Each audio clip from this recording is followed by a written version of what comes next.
Progressive December Dictation 2022 Exercise 1. Honorable members, it gives me immense pleasure to address the joint sitting of the two houses of Parliament in the annals of our democracy. 2019 is an important milestone. We, the people of India, are celebrating the 150th birth anniversary of Mahatma Gandhi, the father of the nation, this year. 13th April this year will also mark 100 years of the tragic massacre at Jallianwala Bagh. On behalf of the entire nation, I bow to pay tribute to all those martyrs who sacrificed their lives for a bright future for us. This year, our country will also celebrate the 70th anniversary of the Constitution Day.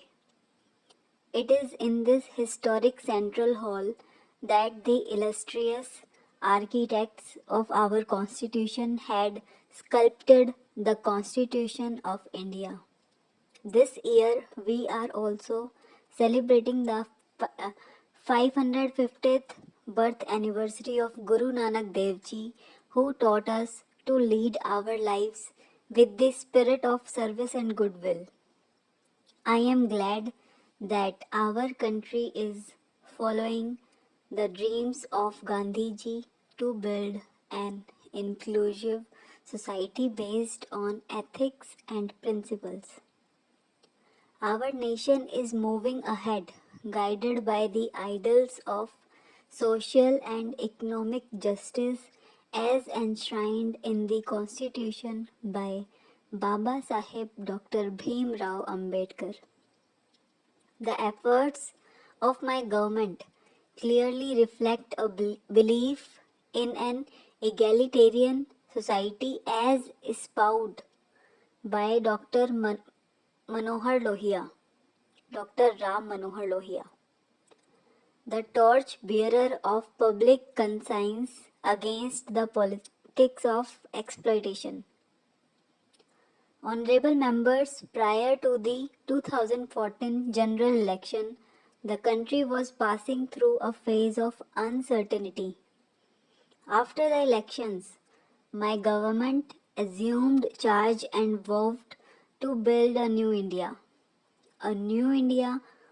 with no place for imperfect, corrupt, and inertia-ridden, carved, shaped systems. From day one, the mission of my government, based on transparency, was to improve the lives of our citizens, to eradicate their difficulties owing to poor governance, and to make sure that the benefit of public services reach the lowest strata of the society. The targets of my government were determined by countless and helpless faces, such as that poor mother who cooked in a smoke-filled kitchen, that helpless sister who was compelled to postpone her own treatment due to financial worries despite serious illness, that daughter who had to wait the whole day until the cover of darkness for going to the toilet, that child who was compelled to wait for day light to study with no electricity. In the last 4.5 years, my government has infused new hope and confidence among the people of the country, enhanced the country's image, and has effectively brought in social and economic change. As a result, my government has been able to win immeasurable affection and trust of people.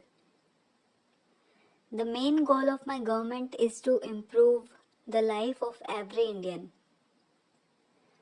Honorable members, for an inclusive and modern development of our country, it needs to be ensured that not a single family is deprived of fundamental needs.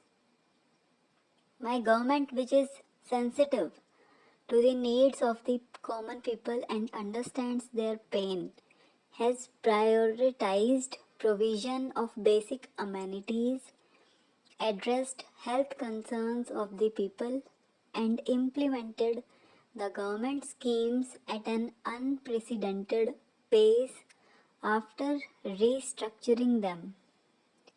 Lack of toilets had forced crores of Indians, especially our daughters and daughters in law, to lead an undignified and unhealthy life. Under the Swachh Bharat Abhiyan, more than 9 crore toilets have been constructed.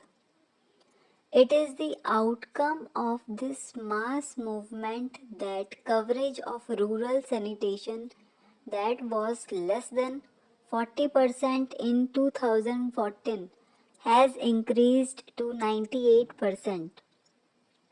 According to an assessment, because of the toilets built, numerous poor persons have been spared of various kinds of diseases and more than 3 lakh lives have been saved.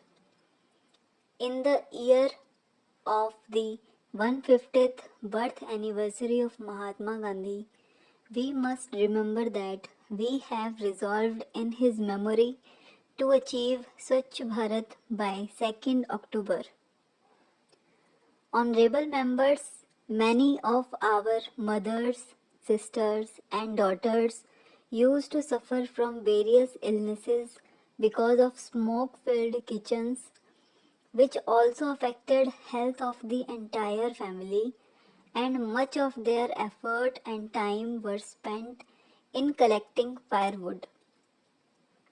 My government has provided more than 6 crore cooking gas connections to such sisters and daughters under the Ujjwal Yojana. Even after decades of efforts, there were only 12 crore gas connections in the country in 2014. In a short period of last 4.5 years, 13 crore families have been provided gas connections. We are fully aware that the burden of expenditure on medical treatment further impoverishes the poor families. My government, which empathizes with this pain, has launched the Ayushman Bharat Yojana last year. Under the world's biggest healthcare scheme, Pradhan Mantri Jan Arogya Abhiyan, 50 crore poor are eligible for availing treatment up to rupees 5 lakh per year per family in case of a serious illness. In a short period of 4 months, more than 10 lakh poor have already availed free treatment from hospitals under the scheme, which is remarkable achievement. Thank you.